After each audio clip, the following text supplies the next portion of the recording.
Buenos días. Pues esta plática se llama El secreto de David. Y pues yo creo que todos los que estamos aquí hemos escuchado hablar del rey David, famoso por cantar las mañanitas, ¿no? Y David es uno de esos personajes que si no fuera bíblico estaría con un lugar muy especial en todas las películas de Marvel, en todas las de superhéroes. Todo en su vida fue de película, desde su infancia hasta su vejez. Mató osos, leones, él solito.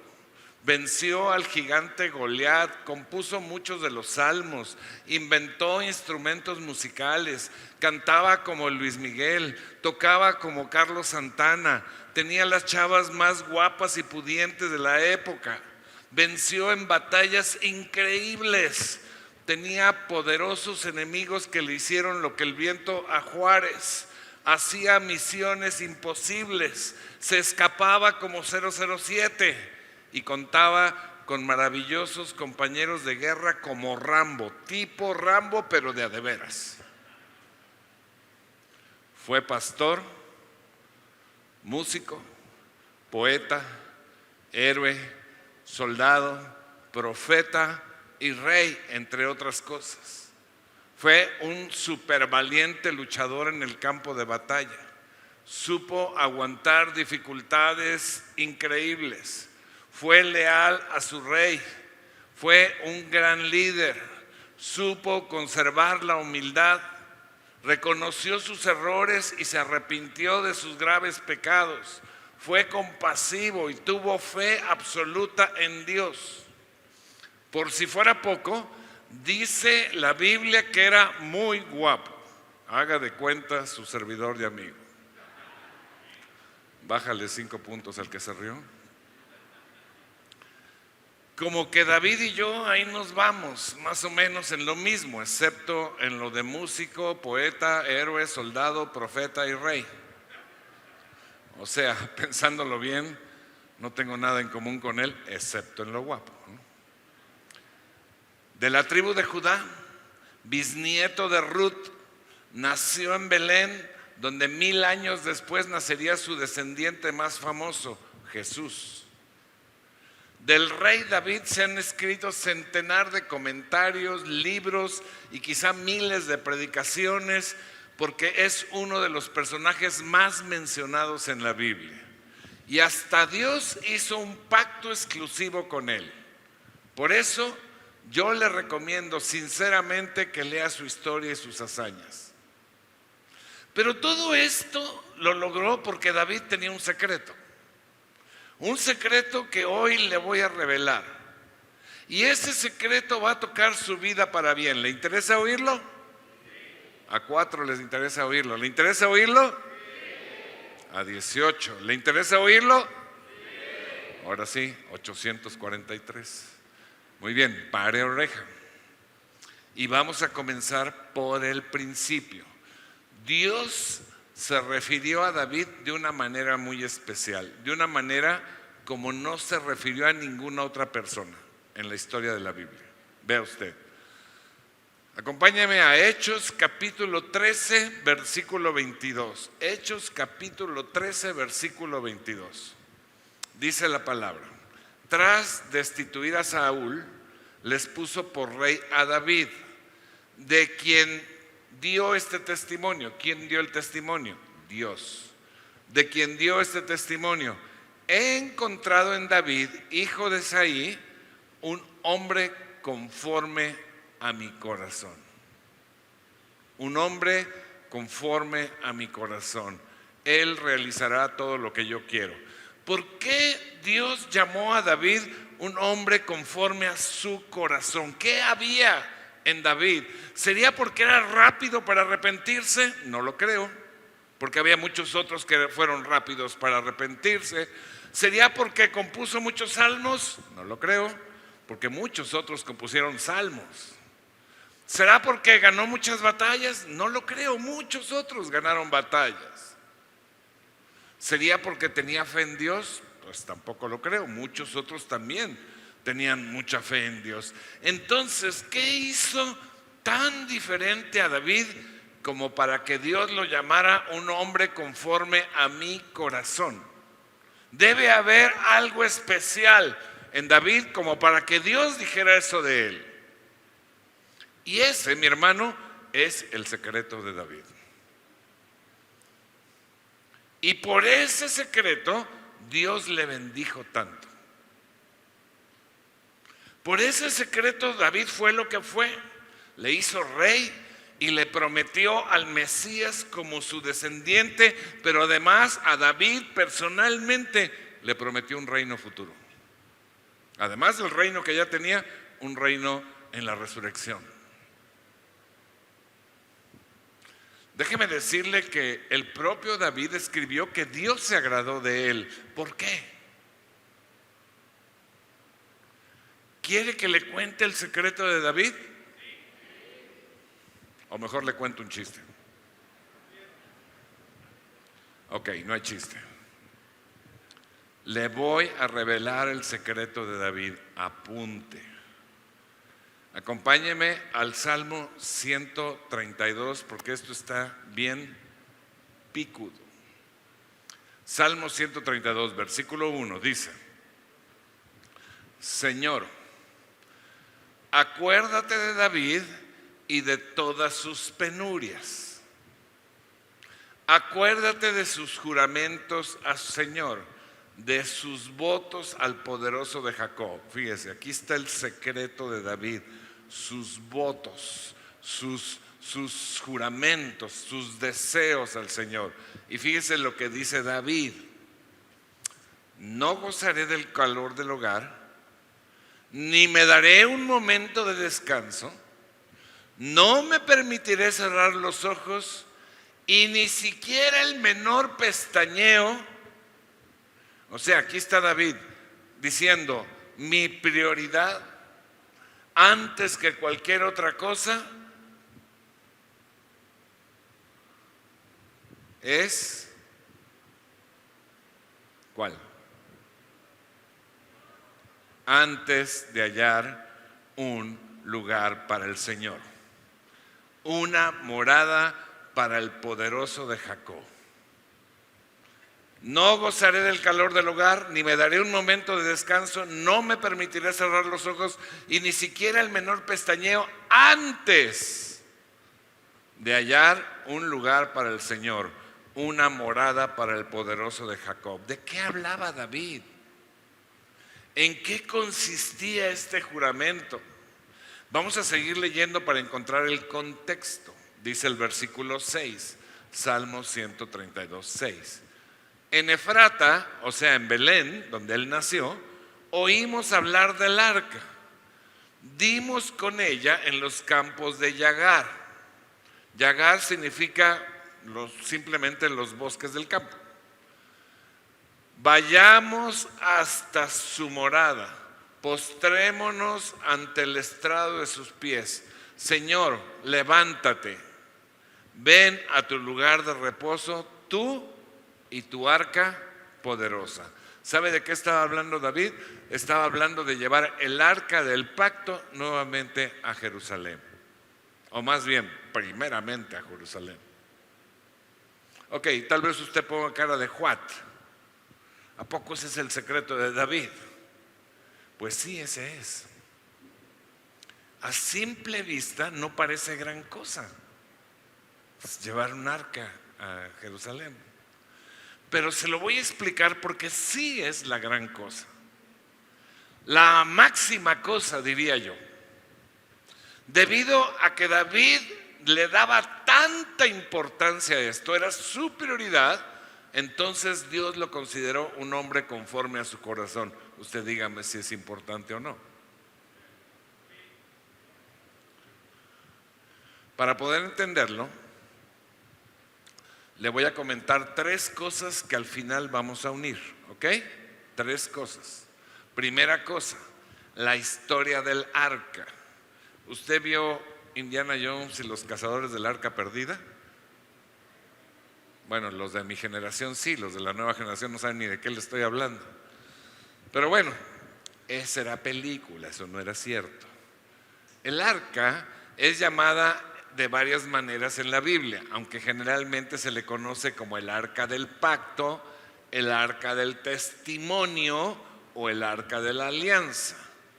Y el origen del arca se remonta a los tiempos de Moisés, o sea, unos 400 años antes de David. Dios le dio a Moisés instrucciones precisas para construir el tabernáculo, los objetos del tabernáculo y el arca.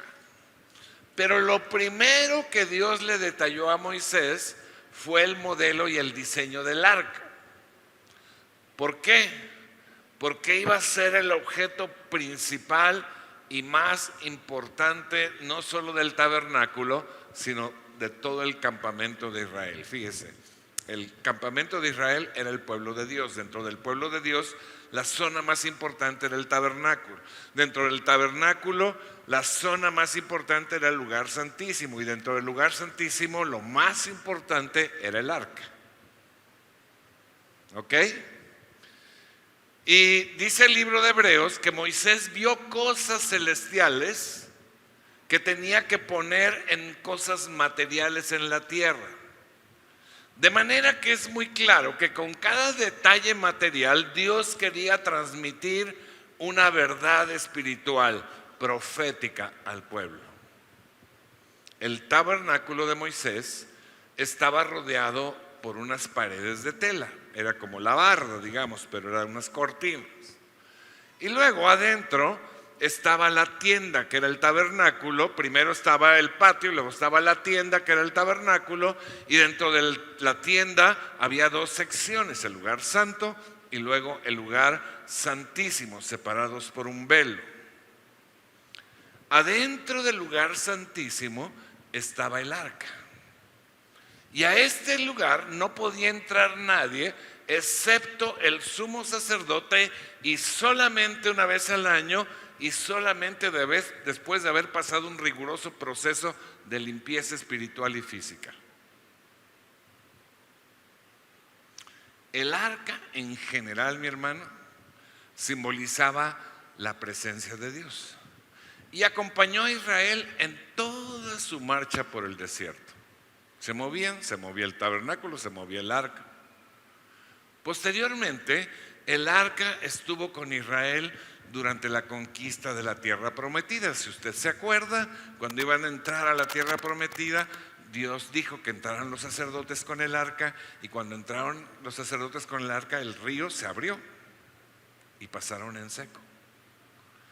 Acompañó en toda la conquista de la tierra prometida.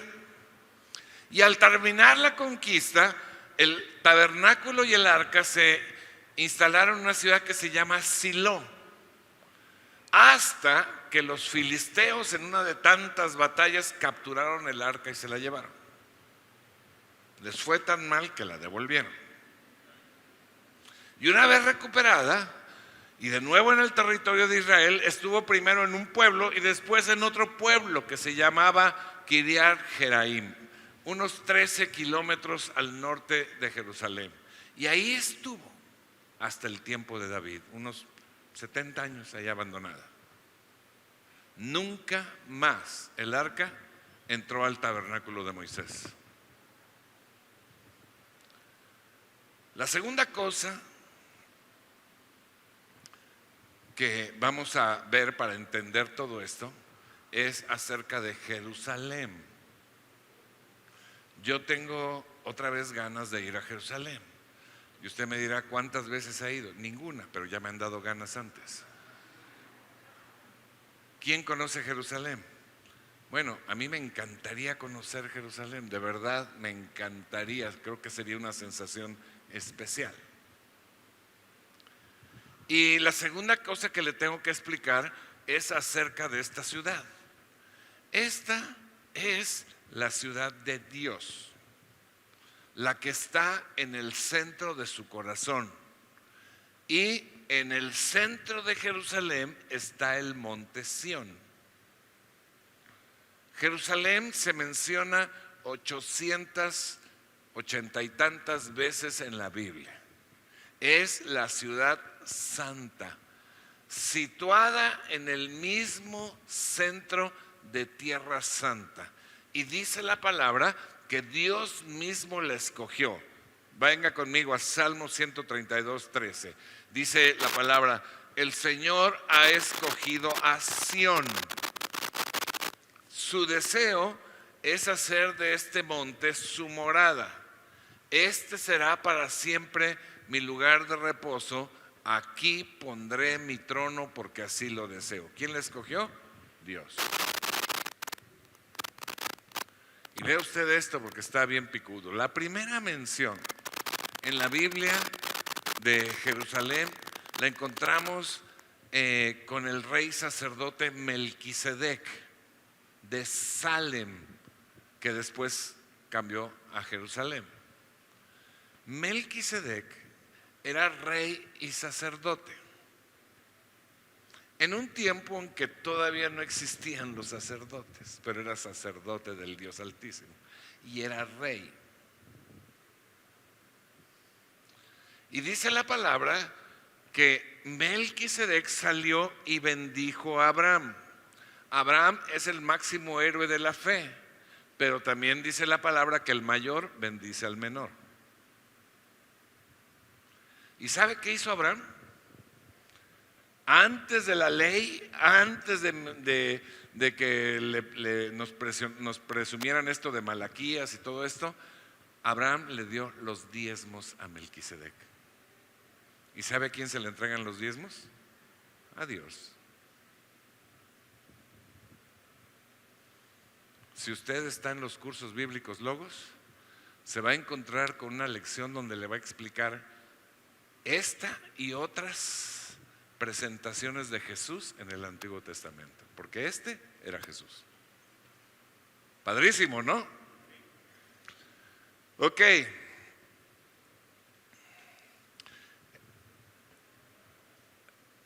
En ese lugar, en donde después sería Jerusalén, Abraham ofreció en sacrificio a su hijo Isaac,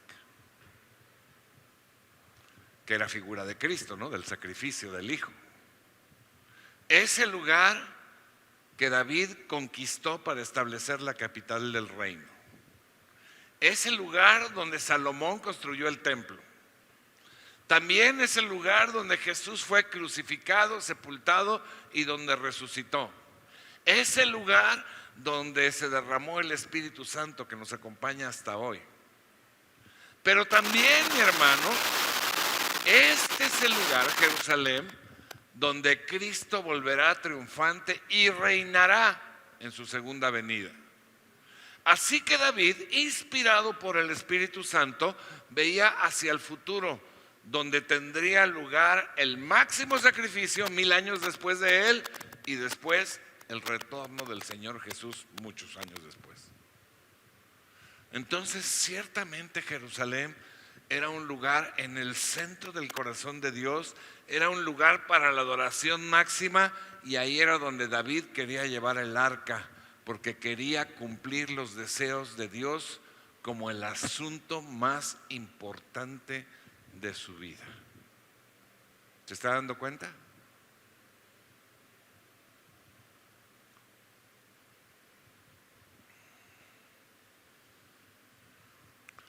La tercera cosa que tenemos que ver aquí es el significado del arca. Hay que recordar que todo en la Biblia se trata de Jesús. Todo en la Biblia se trata de Él y del plan redentor de Dios, Antiguo y Nuevo Testamento. Hace unas semanas dimos una plática que se llamó El Camino a Emaús, y ahí hablábamos de cómo Jesús le explicaba a sus discípulos todo lo que el Antiguo Testamento decía de Él. Y pues dice mucho de Él, muchísimas cosas. Todo o muchas cosas en el Antiguo Testamento son figura o ilustración o tipo de Cristo. El arca era tan importante para Dios que dio instrucciones muy precisas para su construcción. No me voy a meter en grandes profundidades de explicación, Pero tenga en mente que todo en el arca señalaba la persona y la obra de Jesús. Le voy a poner en la pantalla una ilustración del arca, a ver si me hacen favor. Una ilustración del arca por ahí, vea usted. Desde luego que esta no es el arca original, ¿verdad? Es solamente para dar una idea de cómo era. Así era el arca, más o menos, ¿no? No existe la original, así es que nadie sabe cómo era, pero sí tenemos las medidas. Por ejemplo, los querubines, pues nadie sabe cómo eran, pues se imaginan, el artista que hizo esto, pues se imaginó que así, ¿verdad? Pero bueno, lo demás sí era más así, ¿no? Entonces, si me dejan ahí tantito la imagen, fíjense, el arca era una especie de caja y tenía unos aros donde se metían unas varas para cargarla. Nadie la podía tocar, nadie, absolutamente nadie. Ok, entonces ahora sí le voy a explicar. Era una caja, ya pueden quitar la imagen si quieren, ¿eh? Era una caja que estaba construida primero con madera de acacia. La madera de acacia en Oriente le llaman la madera eterna, o sea, no se echa a perder fácilmente, ¿no? Y esa madera de acacia, después de que hacían la caja de madera, toda estaba recubierta de oro, toda la caja estaba recubierta de oro. La madera en la Biblia nos habla de humanidad, de lo humano. Y el oro nos habla de divinidad, de lo que es de Dios. Es decir, el arca ilustraba y profetizaba a Cristo, hombre y Dios. Cristo encarnado, el Hijo del hombre, Jesús, hombre, Jesús, Dios. Lo estaba profetizando. El arca era Jesús.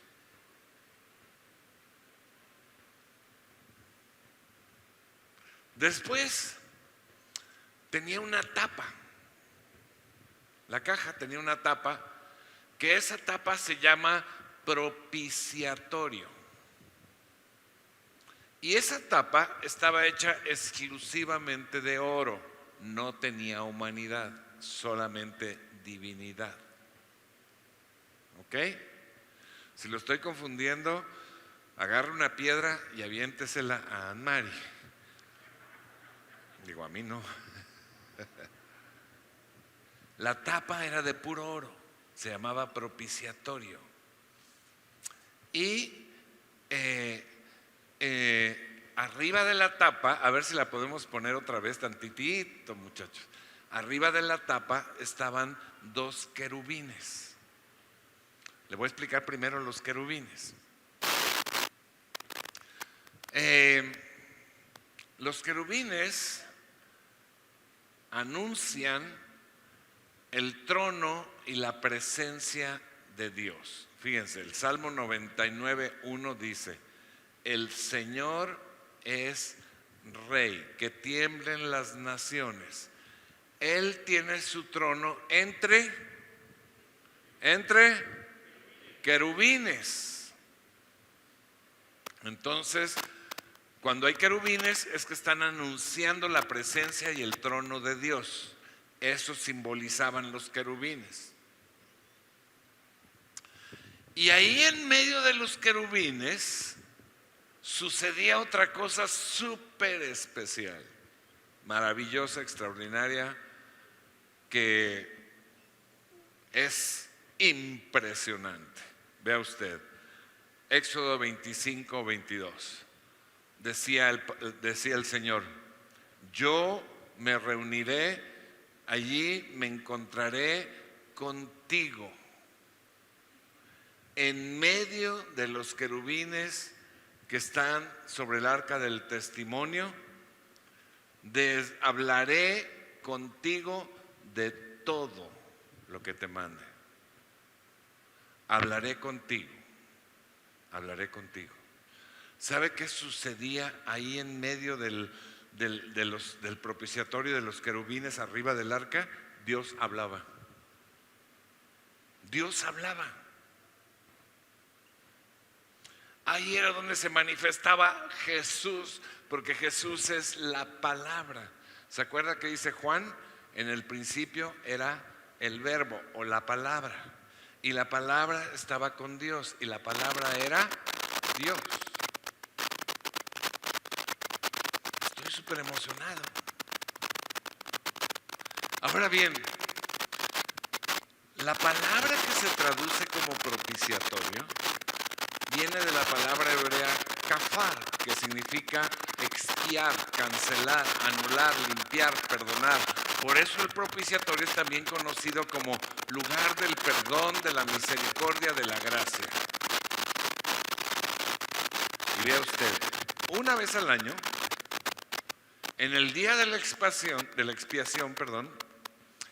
el sumo sacerdote, y solamente el sumo sacerdote, tomaba un animal perfecto, que era la ofrenda por el sacrificio, y ponía sus manos sobre el animal para hacer la ilustración de que los pecados del pueblo pasaban sobre el animal inocente. Y luego sacrificaba al animal.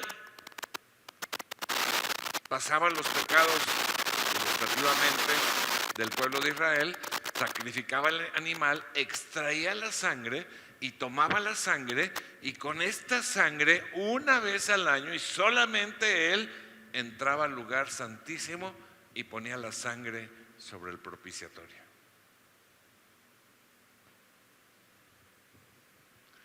Y a través de esa sangre que se rociaba, Dios, por su pura gracia, perdonaba los pecados del pueblo.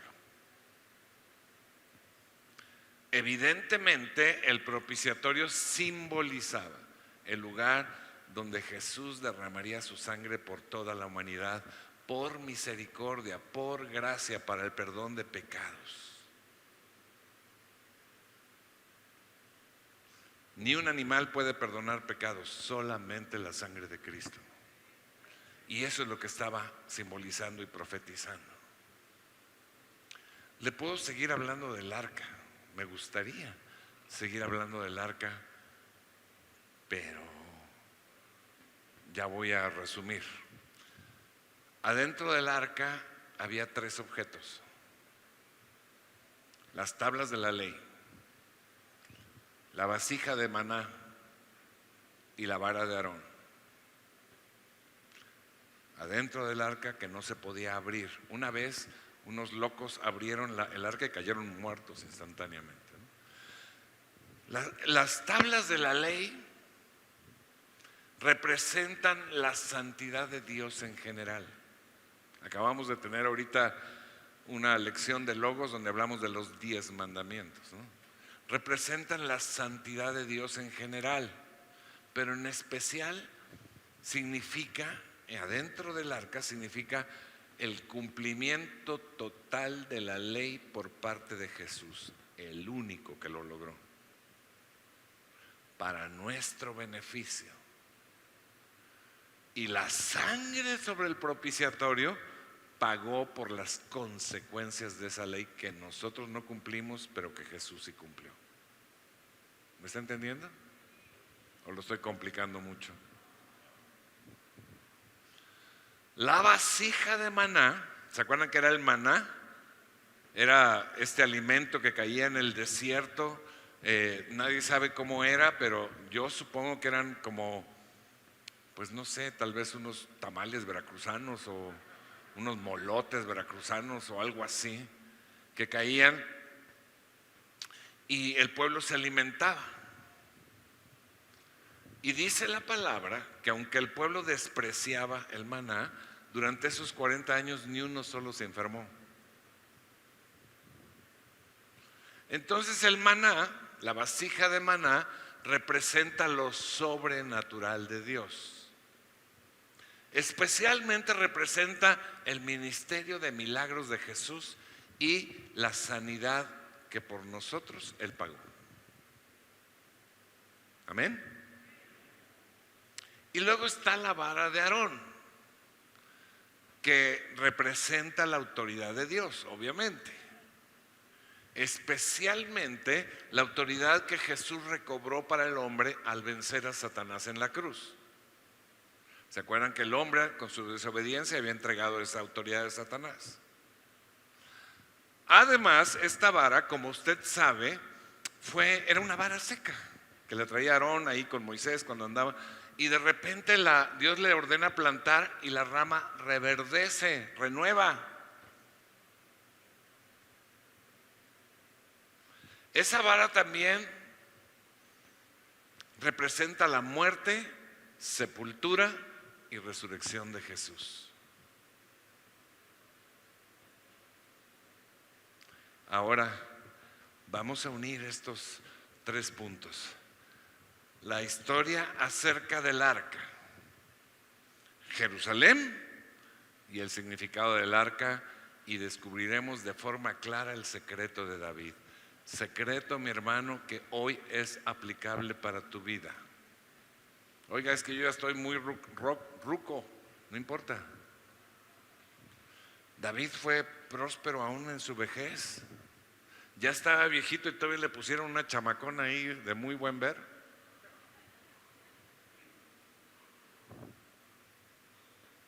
Todavía es aplicable para nosotros y puede transformar nuestras vidas. Fíjese, en la historia del arca, después de muchas peripecias, estaba abandonada en un pueblo, sin que nadie le hiciera caso.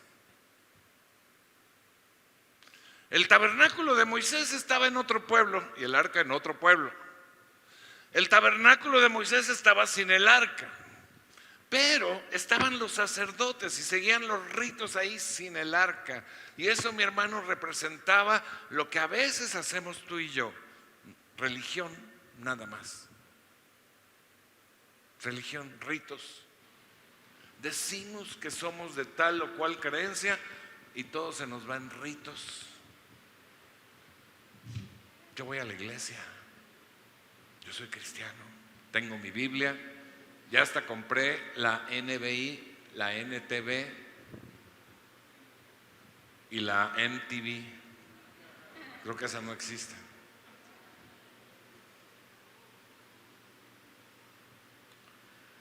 Es el tabernáculo de Moisés los que se conforman con lo externo, sin la presencia real de Dios en sus vidas. El arca abandonada, la presencia de Dios despreciada. Saúl, que había sido escogido, ni siquiera se acordó del arca, ni siquiera se acordó. Quería en una ocasión que la llevaran como amuleto nada más. Y Samuel le dijo: pues, si no es para dar buena suerte, es la presencia de Dios, o representa, ¿no? Luego, la segunda cosa que te dije es Jerusalén. Jerusalén estaba sin el arca, la ciudad de Dios. Jerusalén es un lugar físico donde Jesús reinará en el futuro, en el milenio. Pero Jerusalén también es un lugar espiritual. Es tu corazón. Es el lugar donde Dios quiere reinar, donde quiere que esté el arca espiritual.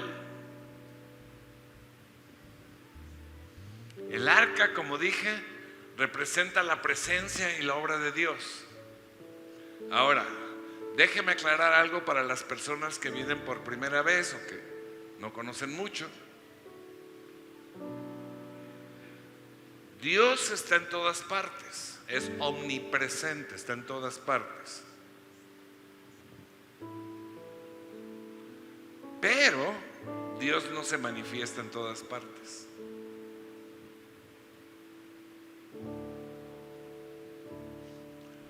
La manifestación de Dios es cuando se puede ver físicamente su obra. Cuando hay una palabra, cuando hay una profecía, cuando hay una visión, pero especialmente cuando hay milagros y sanidades, cuando lo sobrenatural de Dios se manifiesta. Así que la presencia de usted puede estar en la presencia de Dios en un lugar donde se están drogando, matando. Pues sí, ahí está Dios, pero no se manifiesta, se manifiesta nada más donde está el arca, donde es buscada, anhelada su presencia. Así que, ¿qué hizo que Dios lo llamara a David un hombre conforme a su corazón? ¿Qué hizo que Dios lo escogiera, lo prosperara y lo bendijera tanto a pesar de sus graves errores y pecados? ¿Cuál era el secreto de David? Su secreto era que su prioridad era agradar a Dios y tener su presencia manifiesta junto a Él. Por eso trajo el arca junto a Él. ¿Y sabe qué sucedió entonces? La gloria de Dios se derramó sobre Él hasta el día de su muerte. Como le dije, este secreto está disponible para nosotros hoy. ¿Se le antoja? ¿Se le antoja que diga Dios de usted es un hombre o una mujer conforme a mi corazón y lo voy a bendecir, lo voy a prosperar, voy a derramar mi gloria sobre él?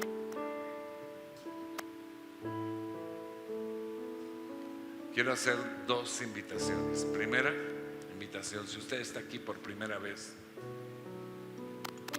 o nos está viendo por primera vez, todo en la Biblia se trata de Cristo, porque Cristo hizo todo para que nosotros pudiéramos tener la bendición de Dios y la vida eterna. Y no hablé de David como reconociendo a su Salvador, porque él lo había reconocido desde niño, pero usted lo puede reconocer hoy. Jesús es Dios, murió para darle vida eterna. Si usted quiere reconocerlo en su corazón, cierre sus ojos un momento y dígale: Señor Jesús, me arrepiento, sé que estoy separado de ti, pero hoy quiero regresar contigo. Perdona mi desobediencia y te reconozco como mi Dios y mi Salvador. En el nombre de Jesús, amén. Si usted está aquí por primera vez, queremos darle un pequeño presente. Levante su mano y alguien se lo va a entregar ahorita. No baje su mano hasta que se la entreguen. Levante su mano así, es un regalo, no tiene ningún costo ni ningún compromiso. Y si usted no quiere levantar su mano, pues al final puede pasar al módulo allá y se lo entregan sin ningún compromiso. Quiero hacer otra invitación. Como dije, este secreto está disponible para nosotros hoy. David escribió: una sola cosa le pido al Señor, y es lo único que persigo: habitar en la casa del Señor todos los días de mi vida, para contemplar la hermosura del Señor y recrearme en su templo. Porque en el día de la aflicción Él me resguardará en su morada, al amparo de su tabernáculo me protegerá y me pondrá en alto sobre una roca. Me hará prevalecer frente a los enemigos que me rodean. En su templo ofreceré sacrificios de alabanza y cantaré salmos al Señor. Si usted quiere mandar buscar el arca para traerla a su vida, póngase de pie y vamos a adorar al Señor un momento.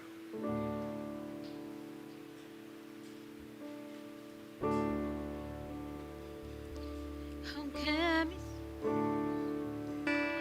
no te puedan ver,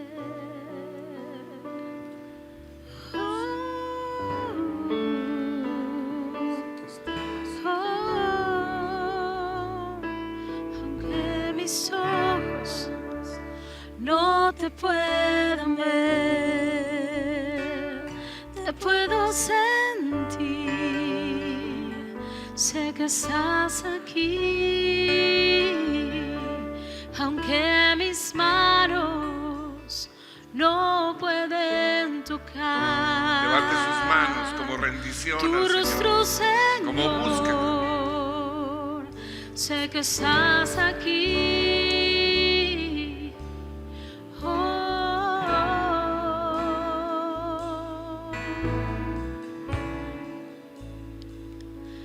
Aunque mis ojos no te pueden ver,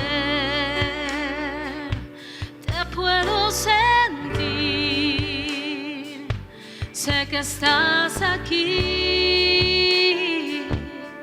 aunque mis manos no pueden tocar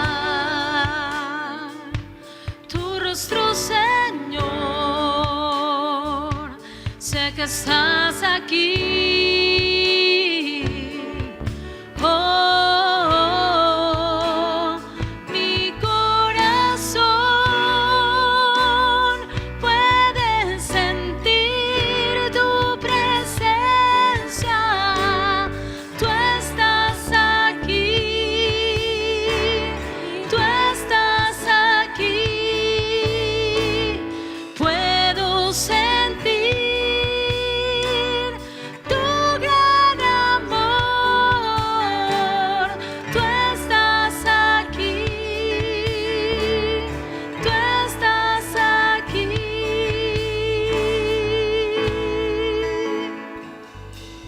Aunque mis ojos no te puedan ver, te puedo sentir. Sé que estás aquí, aunque mis manos hoy no pueden tocar tu rostro, Señor. Sé que estás aquí. Oh, mi corazón puede sentir tu presencia y tú estás aquí. Tú estás aquí. Puedo sentir tu gran amor. Tú estás aquí. Tú estás aquí. Corazón puede mirar tu hermosura. Tú estás aquí. Tú estás aquí.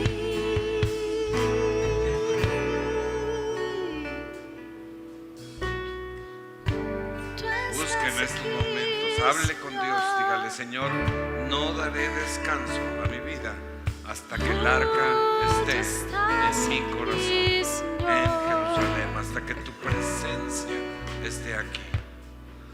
También quiero hacer otra invitación. Si usted viene hoy con alguna necesidad de un milagro, de sanidad, de paz, de libertad, venga aquí al frente y vamos a orar por usted. estás aquí.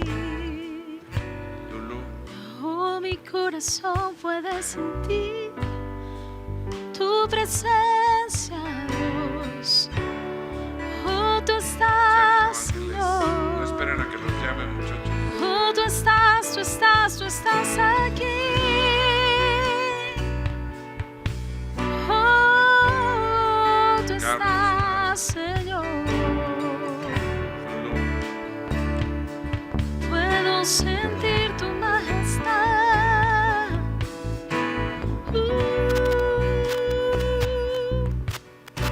Sentir tu presencia.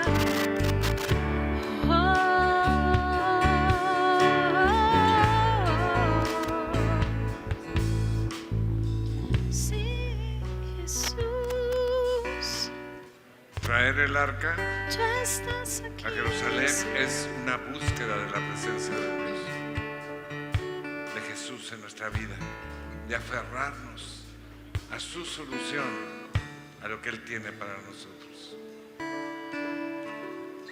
Es buscar la presencia de Dios con nuestra adoración también, con nuestros cantos.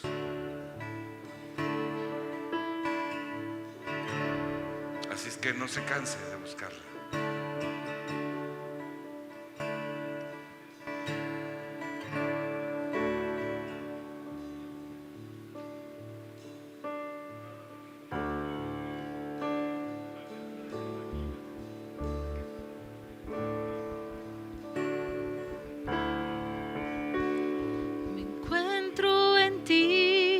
Alegre estoy, todo temor tú lo limpiarás, Señor. En tu presencia mis ganancias no brillan más, cada corona a ti la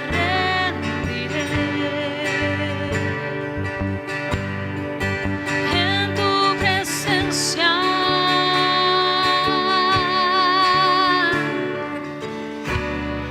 y tiembla el cielo al ver tu grandeza.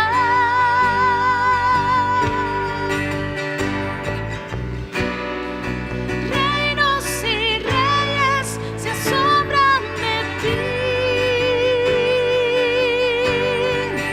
En tu presencia nos consumes. En tu presencia el cielo y la tierra uno son. En tu presencia renuevas todo, Señor. En tu presencia todos se postran ante ti.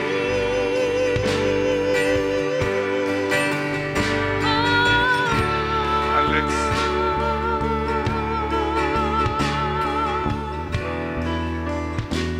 En tu presencia, mi Bonnie. Señor.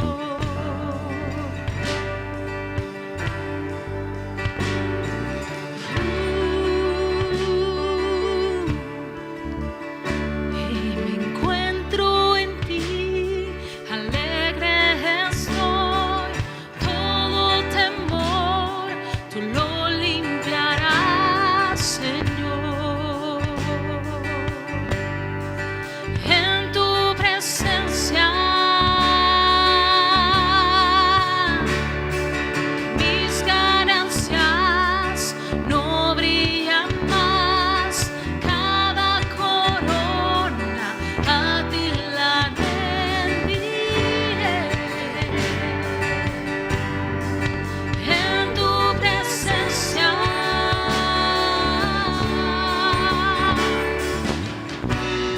y tiembla el cielo al ver tu grandeza.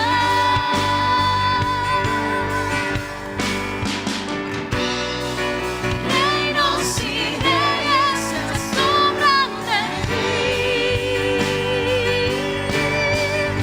En tu presencia Beto, nos consumes. Beto. En tu presencia el cielo y la tierra uno son. Y en tu presencia renuevas todo. Espérame. En tu presencia todos se postran ante ti.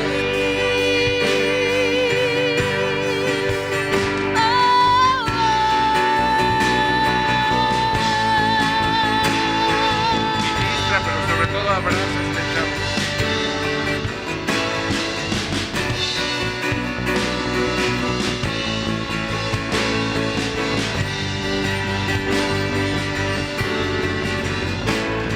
Espléndido, hermoso,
Llévanos a tu presencia, Dios.